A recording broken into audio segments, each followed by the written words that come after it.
कर सकते हैं। या तो कोर्ट, जैसे कोर्ट ने स्टे किया है 2 महीने के लिए, अब उसके बाद आगे क्या होगा जो अपडेट पड़ेगी, कोर्ट आगे भी उसको कंटिन्यू करती है, लेकिन गवर्नमेंट उसको होल्ड नहीं कर सकती। एक बात है जो डिसीजन इसके बारे में हो रहा था, 32 जथेबंदियाँ जो 32 ऑर्गेनाइजेशन, उनमें से 15 जथेबंदियाँ बोल रही थी कि ये तो मान लेना चाहिए। नहीं, वो अगर बोल रही हैं तो मैं ये कहूँगा कि ये ठीक नहीं। कोई बात अगर पहले भी गैर संवैधानिक है और इस समय भी जो बात हो रही है वो भी गैर संवैधानिक हो रही है, आप उसे कैसे मान लेंगे? या तो फिर आपको समझ में नहीं आ रहा वो, या फिर अगर आप उसको समझकर भी ये मान रहे हैं तो आप सरकार को एक मौका दे रहे हैं कि वो अपना जो उसका एजेंडा है उस एजेंडे को उस पर आगे बढ़ रही है। गवर्नमेंट क्यों करेगी, कैसे कर सकती है होल्ड? और अगर आप कर भी दें, आप मान लीजिए, क्योंकि ये इस सरकार के विषय में और विशेषकर प्रधानमंत्री नरेंद्र मोदी जी के विषय में इस बात को जरूर जानना जरूरी है कि अपनी जुबान से वो कब पलट जाए कोई नहीं जानता। मैंने इस धरती पर किसी भी व्यक्ति को जो प्रधानमंत्री पद का हो इतना झूठ बोलता हो मैंने नहीं देखा। सो प्रधानमंत्री आज कह रहे हैं कि 1.5 साल के लिए होल्ड कर दें, आपको ये धरना आपका हट जाए, अगले ही दिन उसको लागू कर दे, तब क्या कर लेंगे? क्या दोबारा धरना लगा पाएंगे आप? क्या दोबारा विरोध कर पाएंगे? नहीं, किसी हालत में भी ये दोबारा विरोध शुरू नहीं हो पाएगा।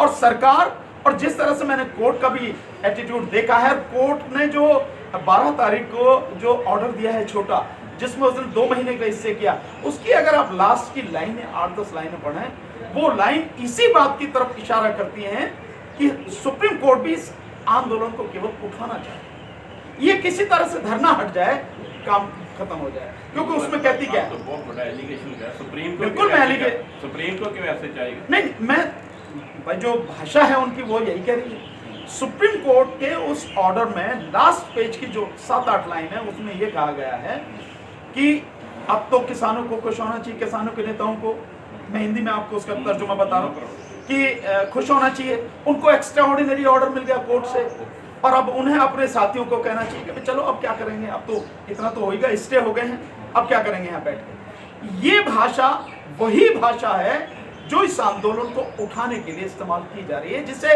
बार बार सरकार कह रही है। तो मैं कैसे कह दूंगा कि कोर्ट जो कर रही है वो वाकई में जो उसे करना चाहिए वो कर रही है या कुछ अलग कर रही है? मुझे तो बिल्कुल साफ नजर आ रहा है कि कोर्ट की भाषा और सरकार की भाषा एक ही भाषा है, और दोनों का ध्यान इस बात पर है कि किसी तरह से धरना हट जाए, क्योंकि धरना हटने के बाद में दोबारा धरना लगेगा नहीं, हालात ऐसे पैदा कर दिए जाएंगे कि कोई बोल भी नहीं पाएगा।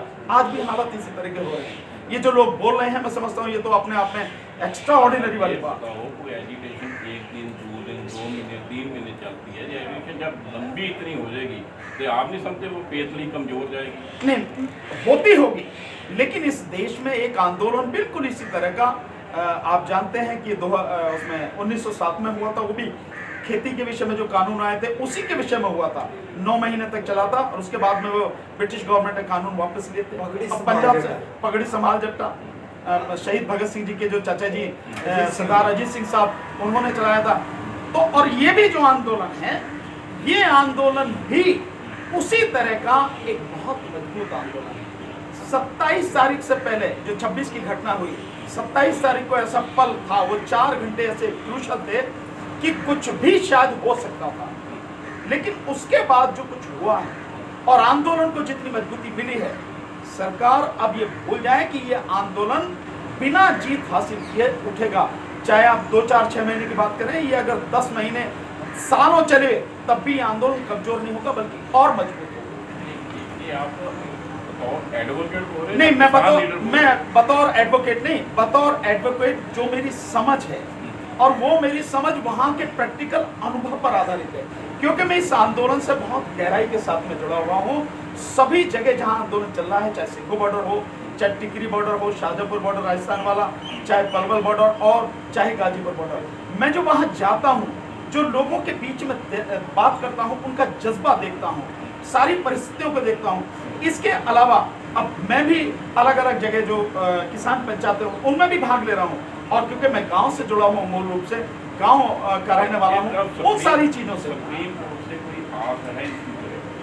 नहीं, मुझे तो नहीं लगता कि सुप्रीम कोर्ट से कोई आस करनी चाहिए। हाँ, अगर कोई चमत्कार हो जाए तो बहुत अच्छी बात है, पर एक चीज मुझे लगती है, जो मुझे महसूस होता है, मेरा अपना आकलन यह है कि ये कानून होंगे सुप्रीम कोर्ट के माध्यम से, क्योंकि जो सरकार है, या ये सीधे सीधे मैं कहूँ कि प्रधानमंत्री मोदी जी जो हैं, उनका अहंकार, उनकी ईगो, उनके रास्ते में बहुत बड़ी बाधा बनी हुई है कि वो किसी भी हालत में एक बोलते हो सुप्रीम कोर्ट से आस लिया, दूसरी बोलते हो सुप्रीम कोर्ट से आप आस नहीं है सर। जो आकलन है वो किस लिए, इसको मैं बताना, आपको समझाना चाहूंगा। मुझे बिल्कुल आस नहीं है कि सुप्रीम कोर्ट से कुछ होगा, फिर भी वो मेरे कहने से या लोगों के कहने से या उनके मानने से नहीं होगा, पर कोर्ट से सरकार वो कोर्ट से खत्म करवाएगी। ये है क्यों करवाएगी, क्योंकि अगर मोदी जी वापस लेते हैं तो मोदी जी की जो छवि बनी हुई है ना, कि जो उन्होंने कर दिया, चाहे बाद में कुछ भी हो, वो छवि टूटेगी। और मोदी जी की ये छवि टूटेगी तो आप मान लीजिए कि बीजेपी की रीढ़ टूटेगी, हड्डी टूटेगी उनकी रीढ़ की। और जो आरएसएस का जो सपना है, जिस तरह से मोदी जी को लेकर उन्होंने पूरा हिंदू राष्ट्र का एक सपना बुना है, उसको बहुत क्षति होगी, उसको बहुत धक्का लगेगा। इसलिए किसी भी कीमत पर वो मोदी जी वापस नहीं लेंगे, वो कोर्ट के माध्यम से इन कानूनों को खत्म करवाएंगे, ऐसा मेरा आकलन है।